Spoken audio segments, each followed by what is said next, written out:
Olá, eu sou Lívia Leão e esse é um Li no Livro.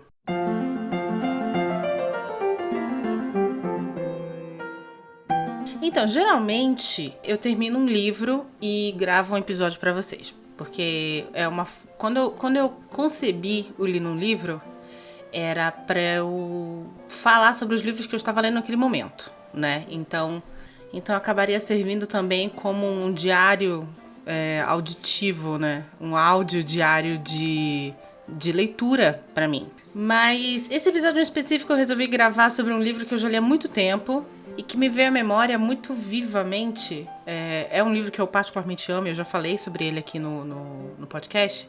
Ele me veio à memória porque eu estava numa aula de inglês sobre literatura essa semana. Aliás, um beijo pro meu professor Bruno, pro pessoal da aula, que é o Gustavo, a Maria, a Luciana. Um beijo pra vocês. E a gente estava nessa aula sobre literatura, literatura em geral. E aí eu citei esse livro. É um livro bem grande, é um livro de... Dependendo da edição, vai variar entre 1.042 páginas a 1.200 páginas. E na época eu fiquei tão obcecada com esse livro que eu li em 5 dias. O nome do livro é It, A Coisa, de Stephen King.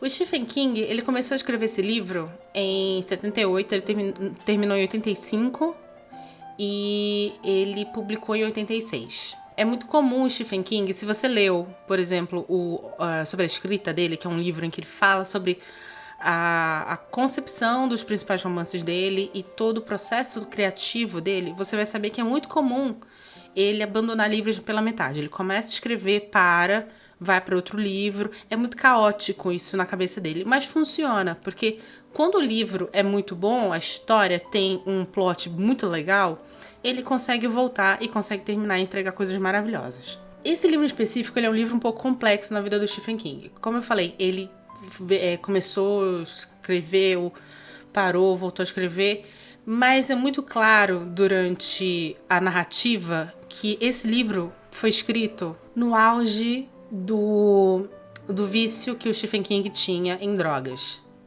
Aliás, o Stephen King, na verdade, ele vai ter um vício em drogas e em álcool, tá? Que graças a Deus ele já largou. Eu acho que no episódio do cemitério eu conto que ele foi atropelado e o atropelamento dele ajudou muito ele a se livrar de vez desse vício. Mas é um fato que ele passou, principalmente na década de 80, um bom período da vida dele sóbrio, pouquíssimas horas no dia. Aliás, tem essa famosa história da Tabitha, que é a esposa dele, chegar em casa e por várias vezes encontrar ele desmaiado numa poça de vômito, né? De tão drogado e de tão bêbado que ele tava. Ele conta, aliás, que ele por várias vezes teve que escrever com algodão no nariz, pro nariz não ficar sangrando em cima das páginas que ele escrevia. Essa situação vai influenciar o Stephen King a, por exemplo, escrever o Iluminado. Porque ele confessa numa entrevista que durante momentos de bebedeira, ele tinha pensamentos violentos para com os filhos dele, por exemplo. E ele vai se basear nisso para escrever o Jack Torrance do Iluminado. O It, ele é um livro muito complexo e é muito louco pensar que o nível de complexidade dessa narrativa foi tecido por um homem que estava completamente fora de si. E não fora de si de um jeito ritualístico, tá? Não é que ele tomou ayahuasca e teve a sua percepção ampliada. Não, ele se drogou com cocaína, com heroína e com outras coisas. Enfim, por que eu falo que é muito complexa essa narrativa? O It, ele é um livro que ele é contado de duas maneiras. Ele conta a história de um grupo de amigos em dois momentos diferentes. O primeiro é 1950, na verdade é na década de 50, né? E a outra é 25 anos depois, na década de 80. E aí, essas histórias, elas são contadas em paralelo. Do momento em que essas crianças se conhecem, em 1980 elas vão se reencontrar. No momento que essas crianças, a gente vai conhecendo um pouco mais a vida dessas crianças, é o momento que você vai conhecendo também a vida delas adulta. E aí, é um livro que ele é tecido em paralelo. É muito legal de se ler. E ele te dá uma impressão de que, na verdade, você não está sendo apresentado para um grupo de 6, 7, 8 personagens. Você está sendo apresentado para um grupo de 16 personagens.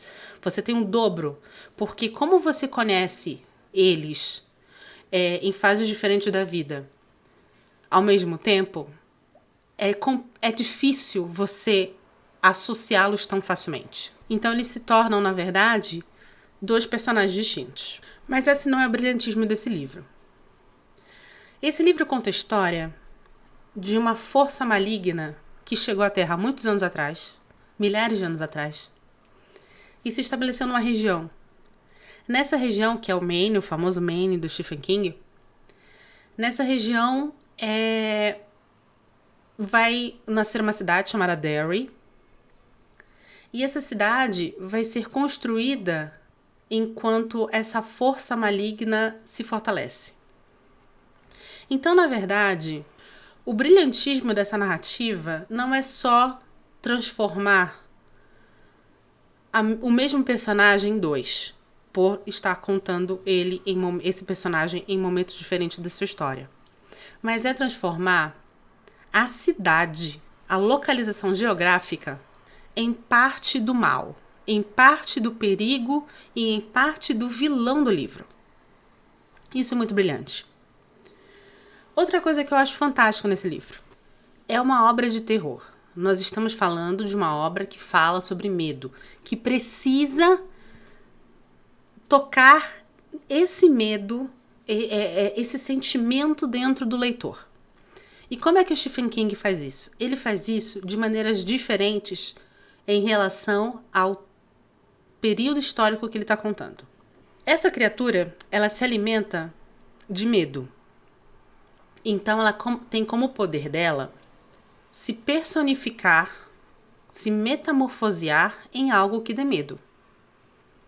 Porém, ela também se alimenta do medo que está ao redor daquele local. Então, quando você tem as crianças, o grupo de amigos crianças lá na década de 50, enfrentando essa criatura, você vai ver essa criatura se manifestando como medos que são medos muito comuns a nós quando nós somos crianças, que é o monstro do Lago Ness, o jovem lobisomem, a múmia, o medo de um mendigo leproso, o medo de um palhaço, que por sinal acabou sendo a forma mais comum, né? A forma mais famosa dessa criatura. Mas quando você vem para a década de 80 e você encontra essas pessoas, esses personagens adultos, os medos que eles manifestam são medos completamente diferentes. Eu, por exemplo, sou uma pessoa muito paranoica. Eu tenho muito medo de que alguém um dia entre na minha casa. Tanto que eu moro no 15º andar e mesmo assim eu tenho alarme na porta. Pra vocês terem uma ideia. Eu só tenho uma entrada nessa casa e ela é segura por um alarme. Então, o meu medo, se a coisa precisasse, quisesse se alimentar de mim, do meu medo, seria de um ladrão, de um assaltante. Porém, esse é o brilhantismo do Stephen King.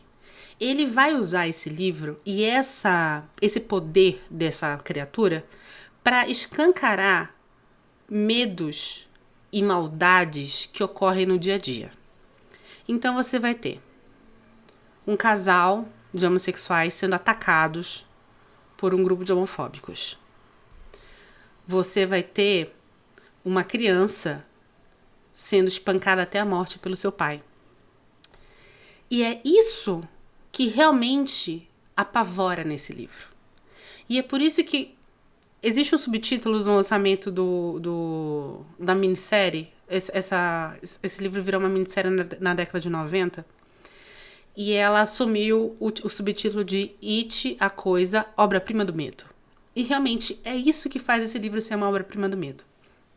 O medo em que a gente lê, as maldades que nós lemos, a crueldade que é tangível nesse livro, que é contada nesse livro, é uma crueldade, é uma maldade que é real.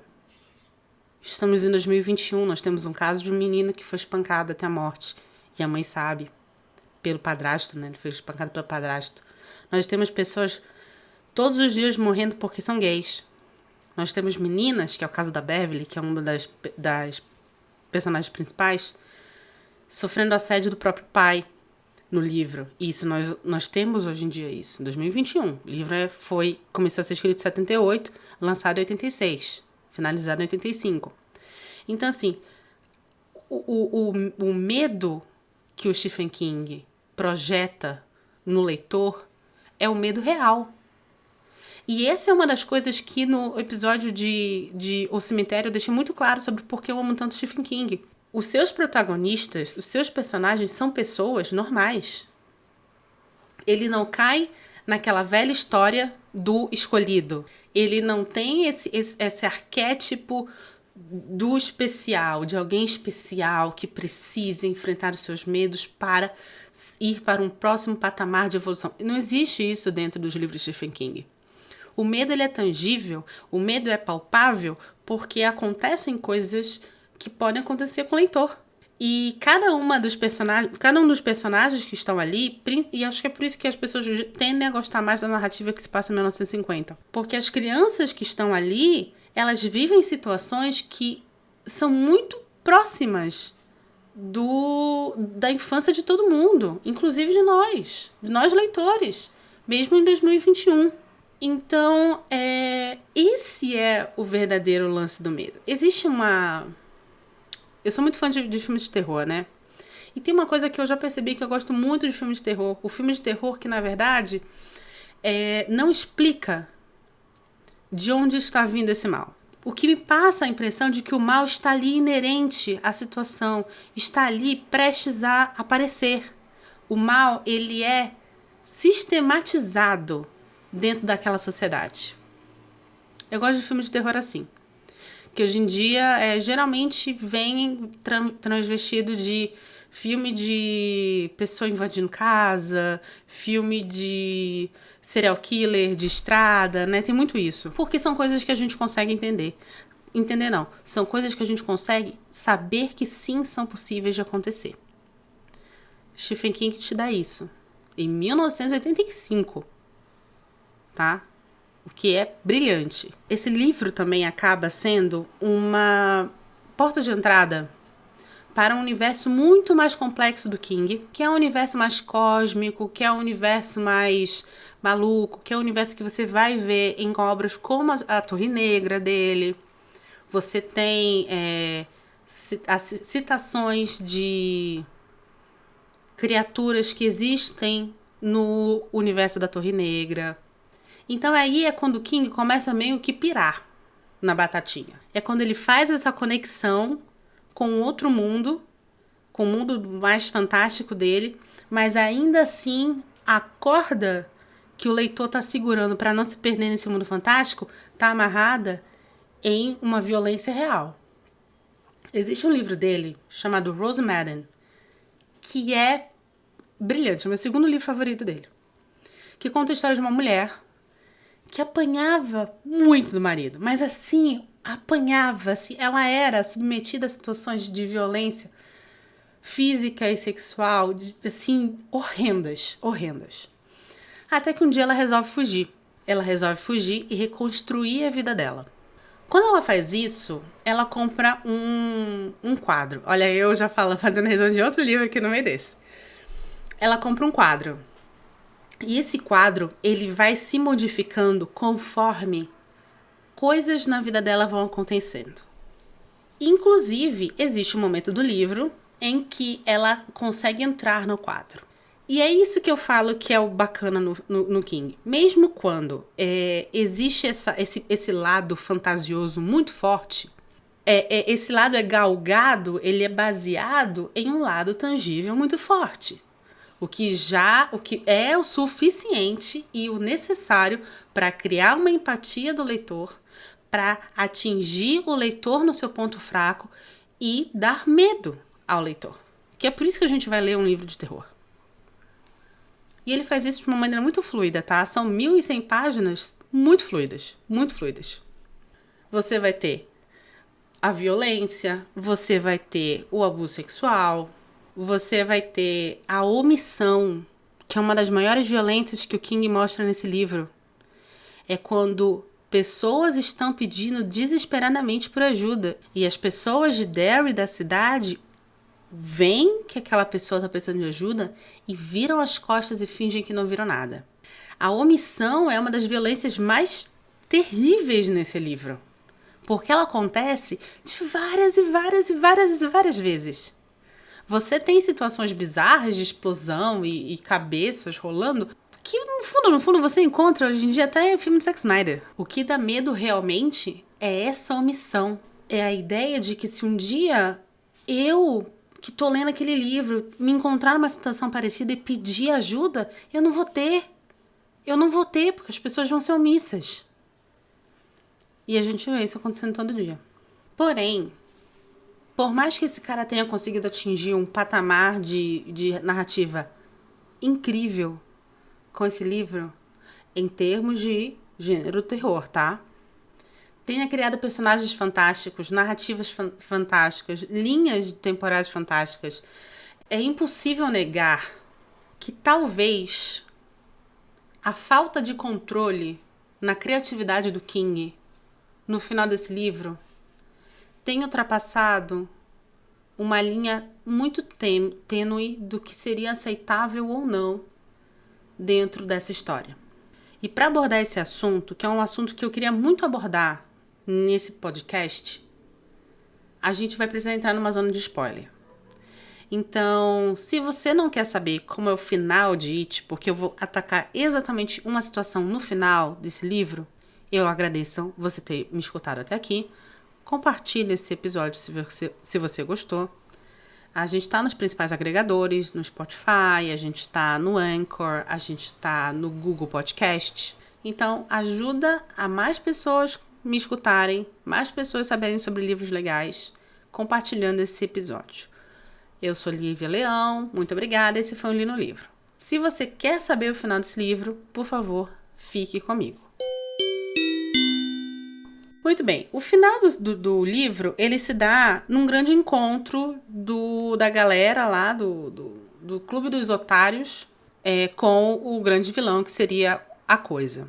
Esse encontro, esse embate, se dá 2 vezes na vida desses personagens. Uma na década de 50 e uma na década de 80, e eles são contados simultaneamente. É quando o momento de maior encontro dessas 2 narrativas. Em 1980, eles vão conseguir vencer a Coisa. Situações horrendas vão acontecer, personagens serão perdidos, mas eles vão conseguir vencer a Coisa. Então, é um final feliz. Porém, se eles enfrentaram 2 vezes, na primeira vez, em 1950, eles não conseguiram vencer a Coisa. Mas eles acharam que conseguiram. E a Coisa é dito no livro que ela tem um ciclo de despertar de 25 em 25 anos. Que para mim, claramente, foi onde o cara que escreveu Olhos Famintos se baseou. Porque o bicho dos Olhos Famintos também tem um ciclo lá de vida de hibernação de 23 anos. Muito claro para mim essa referência. Enfim, então eles acham que eles mataram a Coisa, não mataram. 25 anos depois ela volta e eles precisam agora adultos se reunir novamente para enfrentá-la pela última vez. Quando eles não vencem a Coisa, mas eles acham que venceram, eles são crianças e como eu falei, esses 2 momentos acontecem nos esgotos. E eles voltam, então, né? Precisam sair dos esgotos, são crianças, tal. É dito que a malha de esgoto da cidade de Derry é uma completa confusão, o que faz muito sentido para uma criatura como a Coisa estar escondida lá e ter acesso a muitos lugares na cidade. O que acontece é que eles se perdem. E quando eles se perdem, eles vão ficando mais nervosos e vão brigando, e aí mesmo que eles não conseguem encontrar um caminho, não sei o que, tal. E aí é quando tem a cena mais polêmica de toda a narrativa do livro, que é quando a Beverly, que é a única menina do grupo, tem a ideia, então, de aos 12 anos fazer sexo com todos os meninos do grupo para se reconectar. Essa cena ela é muito, muito detalhada. O que eu particularmente acho péssimo. A cena em si, a situação em si, eu consigo perceber pelo menos dois tipos de interpretação para ela. A minha interpretação, que foi quando eu li o livro, de que para mim era muito claro que neste momento era prova que a coisa estava viva. Porque, como eu falei, a coisa é uma criatura que ela tem um domínio sobre todas as pessoas da cidade, sobre a cidade em si, porque a cidade cresceu em cima dela, onde ela estava, onde ela se encontrava. Então, na minha concepção, isso é o Stephen King mostrando que a coisa não estava morta, né? Eles estão perdidos, eles começam a brigar e eles terminam fazendo uma ação desesperada, levada pelo desespero do medo de ficarem perdidos para sempre nos esgotos. Para mim, até hoje, essa é a minha interpretação da cena. Quando você lê o On the Writing, sobre a escrita do Stephen King, ele tem uma visão sobre o sexo muito complexa. Inclusive, ele fala abertamente sobre a vida sexual dele e da esposa nesse livro. E ele fala muito claramente que é aquilo que conecta e conectou eles durante anos da vida deles, durante os piores momentos da vida deles, era o sexo que conseguia tirar o relacionamento deles do buraco, no buraco onde a pobreza do norte-americana enfiou eles, no buraco onde o vício do Stephen King enfiou eles, no buraco onde ter 4 filhos de uma porrada só enfiou eles. Então, talvez, se você ler o On the Writing depois for ler o It, você talvez tenha este tipo de visão sobre a cena do sexo grupal com as crianças. O que me incomoda nessa cena é o excesso de detalhes. Eu não preciso saber o tamanho do pênis desses meninos. E me dito isso nessa cena. Isso é, na minha cabeça, o único momento dentro de toda a narrativa de 1.100 páginas que o Stephen King erra e erra muito feio. E talvez seja uma situação que ele levou e escreveu, sei lá por quê. Talvez porque estava num momento muito dark da vida e teve contato com sentimentos e raivas e ódios e loucuras muito pesadas. Não sei, não quero saber. Não me interessa saber. Mas é preciso que você que está me ouvindo, se você, por favor, leia esse livro, que esse livro realmente é a coisa mais brilhante que esse cara já escreveu na vida. Mas tenha certeza que existe lá um momento que é um momento muito desconfortável. Independente de como você interprete esse ato narrativamente, a cena em si é extremamente desconfortável. O King, uma vez tendo sido questionado sobre essa cena, ele deixou muito claro que ele não se lembrava nem como ele tinha escrito ela, de tão drogado que ele estava quando ele redigiu It. Não acho que isso seja verdade. Gente, mais uma vez, se você me acompanha, você sabe que eu não tenho eu não tenho, na verdade, nenhuma experiência com droga na minha vida pra falar se você fica realmente louco a ponto de não se lembrar de nada. Mas, cara, esse livro é tão bem escrito que é muito complicado você acreditar que foi uma pessoa que estava tão drogada que não se lembra o que escreveu. Então eu acredito que isso sim foi uma saída pela tangente do King. Pra falar assim, ó, tava num momento mó ruim da vida, tava em contato com uns pensamentos muito, muito loucos, muito dark. Botei isso, me arrependo, mas nem vou entrar nesse detalhe. Então vou falar que eu não lembro o que eu escrevi. Eu acho que é isso daí. Tira o brilhantismo do livro? Não. É uma situação desconfortável, pra mim a pior de todas, dentro de outras situações mais desconfortáveis ainda. Aí você pode virar pra mim e falar assim, porra, Lívia, mas uma menina perder a virgindade, mesmo que seja no esgoto, mesmo que seja com vários meninos, mesmo que seja aos 12 anos, é um negócio pior pra você do que uma criança ser espancada, do que um cara ser espancado porque é gay? Cara, o problema... Eu concordo plenamente com você que tá me questionando isso nesse exato momento, mas eu acho que, infelizmente, eu acabei virando uma coisa que eu sempre temi, que é uma pessoa que normatiza a violência que nós vemos hoje em dia.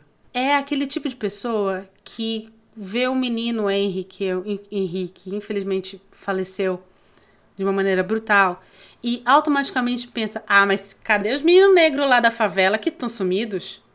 Gente, isso é normatizar a violência. Nem o Henry, nem os meninos na favela, nem os meninos que vão morrer amanhã, nem as meninas que vão morrer amanhã merecem ser diminuídos ou não. O problema é que a gente está vivendo num mundo tão violento, mas tão horrendo, que, infelizmente, se torna algo banal esse tipo de situação. Então, acaba sendo, sim, mais chocante para mim, a priori, a cena de uma garota fazendo sexo com 6 meninos de 12 anos dentro do esgoto, do que pessoas sendo espancadas na rua. Porque isso eu tenho muito conhecimento. Eu vejo, eu ouço falar, eu testemunho todos os dias. Eu espero que vocês, por favor, não fiquem muito chocados com o conteúdo desse podcast. Foi um podcast um pouco mais pesado, mas é um podcast que eu falei assim, cara, eu preciso muito falar sobre esse livro, porque é um livro que me acompanha até hoje, exatamente por causa disso, porque a violência que eu presenciei nesse livro é uma violência que eu presencio todos os dias, quando eu ligo a TV, quando eu escuto rádio, quando eu leio jornal. E mesmo assim é um livro muito necessário, viu, gente? Porque às vezes é quando você sai do seu mundo banalizado do dia a dia e vai e mergulha num mundo fantasioso e encontra esse tipo de coisa lá também, é que cai a ficha que o negócio tá pegando muito pra todo mundo. Enfim, esse livro é fantástico. Meu nome é Lívia Leão e esse foi um Li no Livro.